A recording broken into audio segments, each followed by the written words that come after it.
আসসালামু আলাইকুম। যা আশঙ্কা করছিলাম হয়তো তেমনটাই ঘটতে পারে।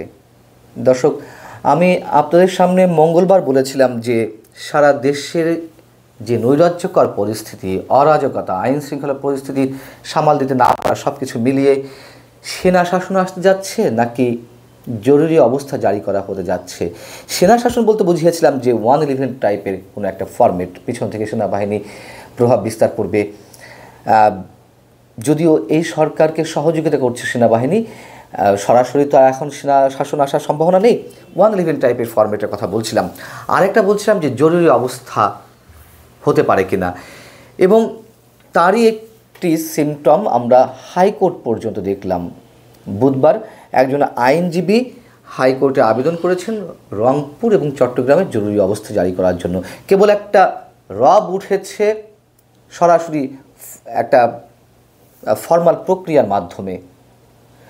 হ্যাঁ, এটা সত্য যে মানুষ এখন অতিষ্ঠ হয়ে পড়েছে। দেশের যে পরিস্থিতি, তারা মানুষের একটি অংশ সেনা শাসন চায়, জরুরি অবস্থা চায়, কিন্তু কোনোটি আমাদের জন্য শুভকর নয়।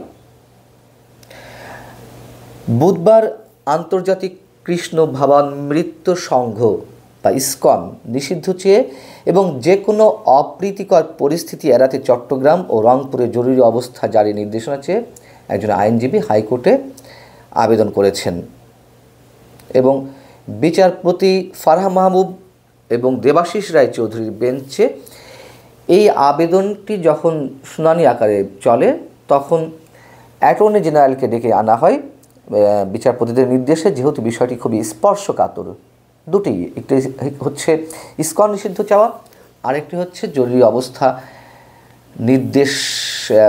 অবস্থা জারির নির্দেশনা চেয়ে আবেদন। যে অবস্থা, তাতে পুরো দেশের আইন শৃঙ্খলা পরিস্থিতি একেবারেই অনুকূলে নেই সরকারের। সরকার অনেকখানি ব্যর্থ হয়েছে, একথা দ্ব্যর্থহীন কণ্ঠে স্বীকার করতে সম্ভবত কারোর কোনো সমস্যা হওয়ার কথা নয়। এখন বিষয়টা হচ্ছে যে যেহেতু অ্যাটর্নি জেনারেলকে ডাকা হয়েছিল, অ্যাটর্নি জেনারেল বলেছেন যে বিষয়টি সংবিধানের সঙ্গে যেহেতু সাংঘর্ষিক, আর চট্টগ্রামে যে ঘটনা ঘটেছে, একজন আইনজীবীকে হত্যা করা হয়েছে, ইসকনের সদস্য বা হিন্দুদের দ্বারা তিনি নিহত হয়েছেন, এরকম অভিযোগ পাওয়া গেছে। তাদের যে নানান ধরনের উস্কানি এবং তাদের যে নেতা চিন্ময় কৃষ্ণ দাস, তাকে আটক করা হচ্ছে, এটি সহ আরও নানান ইস্যুতে বাংলাদেশে যে নৈরাজ্যকর অবস্থা চলছে, তিনি তো আর নৈরাজ্য শব্দটা উচ্চারণ করেননি। সেখানে বলা হয়েছে যে এই সব কিছু নিয়ন্ত্রণে আনতে সরকার কার্যকর পদক্ষেপ নিচ্ছে। আদালত বলেছে যে ঠিক আছে, কী কার্যকর ব্যবস্থা নিচ্ছে আমাদেরকে জানান বিকালের মধ্যে। তিনি বলেছেন না, আমাকে একটা দিন সময় দিন। আদালত একদিন সময় দিয়েছে। এখন বিষয় হচ্ছে যে জরুরি অবস্থা ঘোষণা হলে কি করা হবে, মানে কি হতে পারে। যদিও রংপুর এবং চট্টগ্রামের কথা বলা হয়েছে, যদি সারা দেশে জারি করা হয় খুব স্বাভাবিক। আমরা সবাই জানি জরুরি অবস্থা জারি করা হলে সেক্ষেত্রে মানুষের মৌলিক অধিকারগুলো সংবিধানে যা উল্লেখ রয়েছে তা স্থগিত হয়ে যায়। বিশেষ করে মানুষের বাক স্বাধীনতা, মিছিল মিটিং, রাজনীতি করার স্বাধীনতা স্থগিত হয়ে যায়।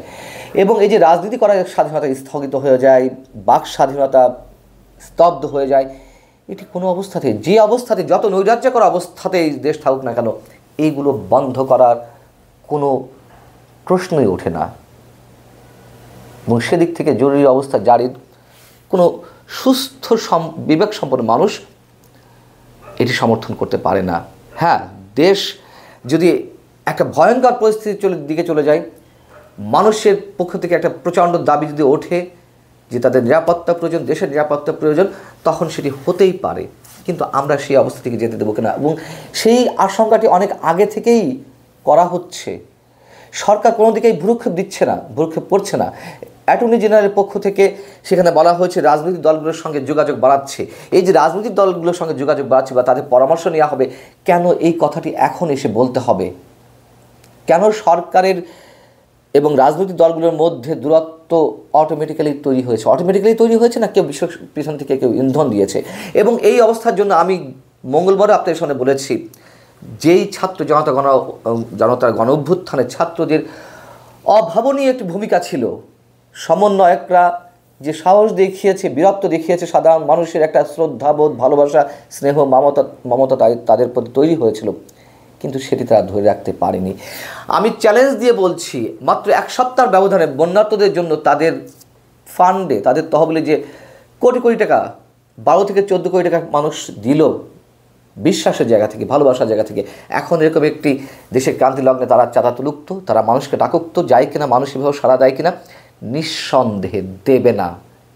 এর 10 ভাগ, 20 ভাগের 1 ভাগও সমর্থন পাওয়া যাবে না। আগে যেমন ছাত্র নেতারা কোনো ইস্যুতে ডাক দিলে হাজার হাজার মানুষ একসাথে জড়ো হয়ে যেত, এখন কজন হয়? এর জন্য দায়ী কারা? এই ছাত্র সমন্বয়করা এত বেশি বাড়াবাড়ি করেছে, এত বেশি ঔদ্ধত্যের প্রকাশ করেছে এবং মব ক্রিয়েট করে যেন তেন দাবি করে তারা আদায় করার চেষ্টা করেছে। এগুলো কোনো সুষ্ঠু প্রক্রিয়ার মধ্যে পড়তে পারে না, যার কারণে সাধারণ মানুষ এখন বীতশ্রদ্ধ হয়ে পড়েছে তাদের প্রতি। এ পর্যন্ত যতগুলো ছাত্রদের নেতৃত্বে যতগুলো গণঅভ্যুত্থান অনুষ্ঠিত হয়েছে, সংগঠিত হয়েছে, ছাত্ররা যার যার কাজে ফিরে গেছে। তারা একটা বিশেষ উদ্দেশ্যে রাজনৈতিক দল করতে যাচ্ছে, রাজনৈতিক দল করুক, আমাদের কোনো আপত্তি নেই, আবারও বলছি কোনো আপত্তি নেই, কিন্তু তারা কিংস পার্টি করতে যাচ্ছে, ইট ইজ ওপেন সিক্রেট, এবং যেটি সাধারণ মানুষ মেনে নিতে পারছে না।